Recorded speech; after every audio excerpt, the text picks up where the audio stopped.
আমি বিএনপিতে যোগদান দিতে খুবই গর্বিত। এই দলটার ইতিহাসটা হলো গণতন্ত্রের ইতিহাস। দুইবার তারা গণতন্ত্রকে রক্ষা করেছে ফ্যাসিবাদী আওয়ামী লীগের থেকে। একবার শেখ মুজিবের গণতন্ত্র ধ্বংস, আর শহীদ প্রেসিডেন্ট জিয়া রহমান এটাকে রক্ষা করলেন। আর 2 নম্বর শেখ হাসিনার জেনারেল এরশাদের গণতন্ত্র ধ্বংস। এবং আমাদের বেগম খালেদা জিয়া, তিনি এখন অনেক অসুস্থ, সবাই দোয়া করবেন ওনার জন্য, উনি আবার এটা রক্ষা করলেন। এটা একটা ঐতিহাসিক ভূমিকা। একটা দল 2বার বহুদলীয় গণতন্ত্র রক্ষা করেছে। আমি ইতিহাসে এরকম কোন উদাহরণ অন্য কোন দেশে দেখি না। এইসব কারণে আমি বিএনপির প্রতি আকৃষ্ট এবং শহীদ প্রেসিডেন্ট জিয়া রহমান আমার আদর্শ। উনি ওনার সাহস, ওনার ব্যক্তিগত, ওনার চরিত্র, ওনার সততা, এগুলো এখন মানে সবাই এখনো গল্প করে এটা নিয়ে। এত বছর পর মানে মানুষটি কি কোয়ালিটি ছিল যে এত বছর পর গ্রামের লোক ওনার কথা বলে যে এরকম মানুষ আর বাংলাদেশে জন্মাবে না। হয়তো জন্মাবে না আরো 1000 বছর, আমি জানি না। কিন্তু আমরা মনে করি যে বিএনপি এখন যে নেতৃত্বে আছে এবং যারা আছে বিএনপির সিনিয়র নেতারা আমাদের দেশের নতুন প্রজন্মকে তাদের সব স্বপ্ন পূরণ করতে পারবে।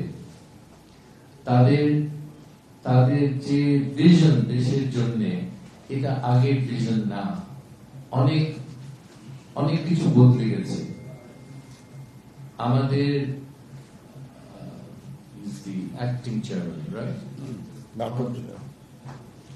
ভারপ্রাপ্ত চেয়ারম্যান তারেক রহমান সাহেব, ওনার যে রক্ত এটা কোন কোয়ালিটির আপনারা একটু চিন্তা করেন।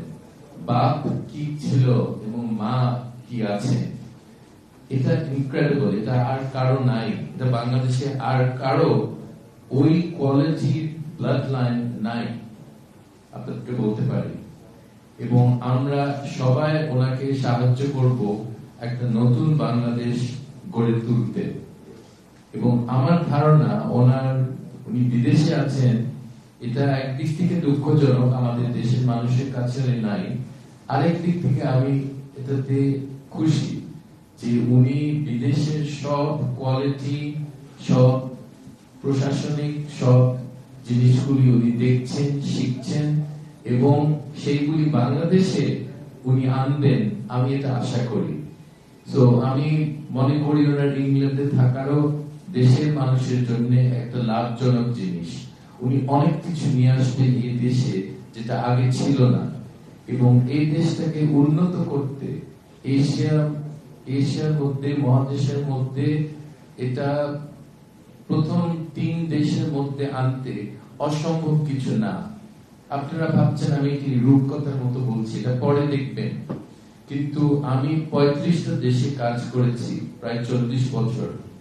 আপনাদেরকে বলতে পারি আমাদের দেশের মানুষের কোয়ালিটি এটা হলো টপ ক্লাস, এবং এই মানুষগুলিকে দিয়ে একটা টপ ক্লাস দেশ, প্রথম সারির দেশ তৈরি করা যাবে ইনশাল্লাহ। এবং বিএনপির এই সুযোগটা যদি ভোটাররা দেয়, তাহলে আপনারা দেখবেন তারা কি পাবে এই দেশের জন্য এবং ভবিষ্যৎ প্রজন্মের জন্য তারা কি করতে পারবে, আপনারা তখন দেখতে পারবেন। আমি আশা করি আমার এলাকায় বাহুবল, নবীগঞ্জ বাহুবল, সেখানে আমার কাজ করার একটা সুবিধা হবে। এবং যদি ওনারা মনে করেন জাতীয় কোনো জায়গায় আমাকে কাজ করতে সুযোগ দেওয়া হবে, আমি চাই দেশের জন্য কাজ করতে। আমি খুব ভালো চাকরি ছেড়ে, আপনারা জানেন IMF এর চাকরি লাভজনক, লোভজনক একটা চাকরি, কিন্তু সেই চাকরি ছেড়ে আমি আসছি দেশের জন্য, দেশের মানুষের জন্য কাজ করার জন্য। এটা ছিল আমার বাবার স্বপ্ন, আমি আশা করি সেটা পূরণ করতে পারবো।